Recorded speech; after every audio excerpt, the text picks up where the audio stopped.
আসসালামু আলাইকুম। অবশেষে বাংলাদেশ কি তিউনিসিয়ার পথেই ভয়ঙ্করভাবে হাঁটতে শুরু করেছে? সেই প্রশ্নটি আমাদের অবশ্যই বিবেচনা আনা দরকার। বাংলাদেশের বর্তমান যে রাজনৈতিক পরিস্থিতি, নির্বাচনকে কেন্দ্র করে সরকারের সঙ্গে রাজনৈতিক দলগুলোর দূরত্ব, দ্বন্দ্ব এবং নতুন একটি রাজনৈতিক দলের উত্থানের যে সম্ভাবনা, যেটিকে এরই মধ্যে মানুষ কিংস পার্টি হিসেবে উল্লেখ করতে শুরু করেছেন, সেই রাজনৈতিক দলের উত্থানের মধ্য দিয়ে বাংলাদেশ আসলে কোন দিকে যাচ্ছে। এর আগে আমরা বাংলাদেশের শ্রীলঙ্কার সাথে তুলনা করতে দেখেছি এবং তার বাস্তব প্রতিফলন আমরা দেখেছি। 2023 আগে 22-এর দিকে শ্রীলঙ্কার যে অর্থনৈতিক পরিস্থিতি, মূল্যস্ফীতি 67% গিয়ে দাঁড়িয়েছিল, রিজার্ভ তলানিতে এসে পৌঁছেছিল এবং যার কারণে প্রচণ্ড এক গণ অভ্যুত্থানের মুখে গোটাবায়া রাজাপাকসে, মাহিন্দা রাজাপাকসে পরিবারকে পালাতে হয়েছিল এবং সেই শ্রীলঙ্কা কিন্তু ঘুরে দাঁড়িয়েছে। তার মূল্যস্ফীতি এখন যদি বলি অবাক হওয়ার মতন, -2.5% প্রায় ঋণাত্মক। অর্থাৎ মূল্যস্ফীতি তো ঘটছেই না, জিনিসপত্রের দাম বাড়ছে না, বরঞ্চ কমছে। 67% যেখানে গিয়ে দাঁড়িয়েছিল। রিজার্ভ $3 বিলিয়ন থেকে এরই মধ্যে মাত্র 2 বছরের ব্যবধানে $6 বিলিয়ন দাঁড়িয়েছে। সেখানে গণতান্ত্রিক প্রক্রিয়া, নির্বাচনের মাধ্যমে বামপন্থী জোট জয়লাভ করেছে। কুমারা দিশানায়ক তিনি নতুন প্রেসিডেন্ট হয়েছেন এবং নিঃসন্দেহে শ্রীলঙ্কা বিশ্বের বুকে দৃষ্টান্ত স্থাপন করেছে। কিন্তু কেন বাংলাদেশকে আমরা তিউনিসিয়ার সাথে তুলনা করতে চাচ্ছি? বাংলাদেশের বর্তমান সামাজিক বা আইন শৃঙ্খলা পরিস্থিতি কি? রাজনৈতিক একটা সামারি তো দিলাম। আমরা সবাই জানি রাজনৈতিক পরিস্থিতি কি, টালমাটাল অবস্থা। এবং যদি অন্যান্য বিষয় একটু আপনাদের সামনে তুলে ধরি, আইন শৃঙ্খলা পরিস্থিতি তো উন্নতি ঘটেইনি, বরঞ্চ দিনকে দিন তা অবনতির দিকে যাচ্ছে। পুলিশের তথ্য অনুযায়ী গত 5 আগস্টের পর 4 মাসে সারা দেশে 1361টি খুন, 2055টি অপহরণের ঘটনা ঘটেছে। আর চাঁদাবাজি, ব্যাংক দখল, এগুলোর বিষয়ে অভিযোগ তো উঠেছে বিএনপির বিরুদ্ধে, জামাতের বিরুদ্ধে। এবং দিনকে দিন আরও ভয়ঙ্কর অবস্থার দিকে যাচ্ছে। বিদেশিরা কোনো ধরনের বিনিয়োগ করছে না, ব্যাংক খাতে অনিশ্চয়তা যেগুলো ছিল সেগুলো এখনও কাটেনি, কর্মসংস্থান সংকুচিত হয়ে আসছে বেসরকারি খাতে, অর্থনীতি চাকা নিঃসন্দেহে অনেক ধীর গতিতে আগাচ্ছে। এবার একটু বলি যে তিউনিসিয়ার অবস্থা কি দাঁড়িয়েছিল। তিউনিসিয়ার আবেদিন বেন আলী স্বৈরশাসকের 23 বছরের শাসন আমলের পতন ঘটেছিল দুর্বার এক গণ অভ্যুত্থানের মুখে। কিন্তু সেখান থেকে তিউনিসিয়া এখনও পর্যন্ত ঘুরে দাঁড়াতে পারেনি। 2011 সালের পরে প্রায় 13 বছর হয়ে গেছে। তিউনিসিয়ার ইতিহাসটা যদি আমরা একটু সংক্ষেপে নিয়ে আসি, যখন প্রচণ্ড বিক্ষোভের মুখে বেন আলীর পতন ঘটল, তখন সেখানে অন্তর্বর্তী সরকারের প্রধানমন্ত্রী হলেন, বা তখন যে প্রধানমন্ত্রী ছিল তার নাম ছিল মোহাম্মদ ঘানৌচি।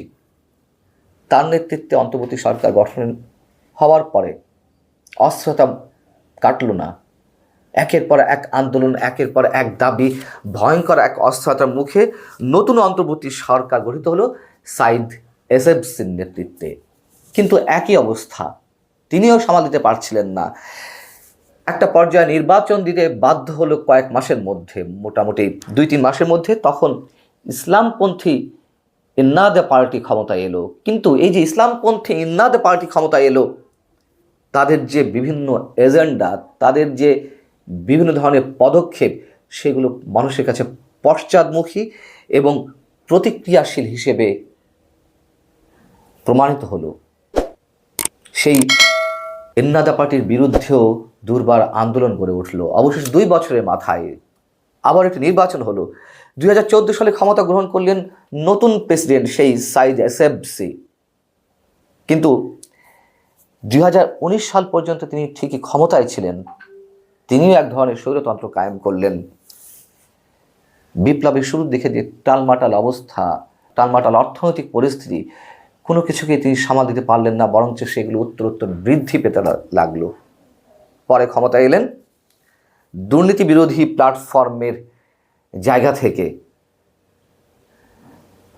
স্কাই সাইদ, এবং ঠিক একই অবস্থা যথারীতি 2021 সালে 2 বছরের মধ্যে তীব্র সংকট দেখা দিল তিউনিসিয়ার বিভিন্ন জায়গায়। সেই পরিস্থিতি এখনও চলছে এবং তিনি একটা সময় সংবিধানের অনেক অংশ স্থগিত রাখলেন। নিজের ক্ষমতাকে জোর করে টিকে রাখতে তিনি আরও যা যা করার সেইগুলো অবলম্বন করতে লাগলেন। আমরা কি মেলাতে পারছি বাংলাদেশের অনেক কিছুর সঙ্গে? এবং চলতি বছর এই অবস্থার মধ্যে দিয়েও কাইস সাইদ আবারও প্রেসিডেন্ট নির্বাচিত হলেন। কি অবস্থায়, কোন পরিপ্রেক্ষিতে প্রেসিডেন্ট নির্বাচিত হয়েছেন তা তো আমরা বুঝতেই পারছি। আবারও সেই স্বৈরতন্ত্র। বাংলাদেশ সেদিকে যাচ্ছে কিনা? যে আশা, যেই স্বপ্ন নিয়ে 5 আগস্টে গণ অভ্যুত্থান সংগঠিত হয়েছিল, তারপরে গত 5 মাসে আমরা কোথাও কি একটা পজিটিভ সাইন দেখতে পাচ্ছি? কোনো ক্ষেত্রে ইতিবাচক কোনো পরিবর্তন আমরা আনতে পেরেছি না।